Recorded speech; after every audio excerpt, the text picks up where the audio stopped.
Dilim ustida nima yengilliklar chiqib ketyapti qizlar, qaranglar, dizaynerlarimizni qo'llaridan o'zim o'pib qo'yaman. Shunaqa zo'r har kuni 10 xil, 15 xil yengilliklar chiqarishyapti-da. Obrazesga yana bizda troyka komplekt chiqdi. Qaranglar, bu troykamizda chiroyli koftichkasi bo'ladi. Mana bunaqa sultankalari bo'ladi. Kengligini qaranglar, вообще chiroyli. Anu, jasminni anaqasiga o'xshaydi sultankalariga. Shunaqa baskalari bo'ladi o'rtoqlar. Faqat baskasining razmeri S, M razmerlarga kelar ekan. Bu dvoykamizning, troykamizning to'g'rirog'i birinchi varianti. Hozir ikkinchi obrazesimizni ham kiyib ko'rsataman.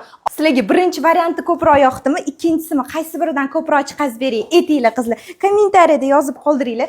Narxlari вообще sizlar o'ylaganinglardan ham arzon chiqadi, lekin sifatlari вообще zo'r bo'lyapti. Qaranglar, buni nimchasi bo'lar ekan, ichidan однотонный koftichkasi bo'ladi, tugmali endi qilishadi, chunki bu obrazец. Mana qaranglar, kilotlari ham keng qilib ishlangan, вообще idealniy qizlar, dahshat. Yoqqan bo'lsa like bosinglar. Menga ikkalasi ham yoqdi. Ikkalasidan ham katta partiyada chiqazmoqchiman. Nima deysizlar qizlar? Albatta fikringizni yozing, sababi sizning fikringiz biz uchun juda ham muhim. Bizga yoqaveradi. Asosiysi mijozlarimiz xursand bo'lsa bo'ldi. Kommentariyada yozib qoldiring. Birinchisi yo ikkinchisi yoki ikkalasi ham.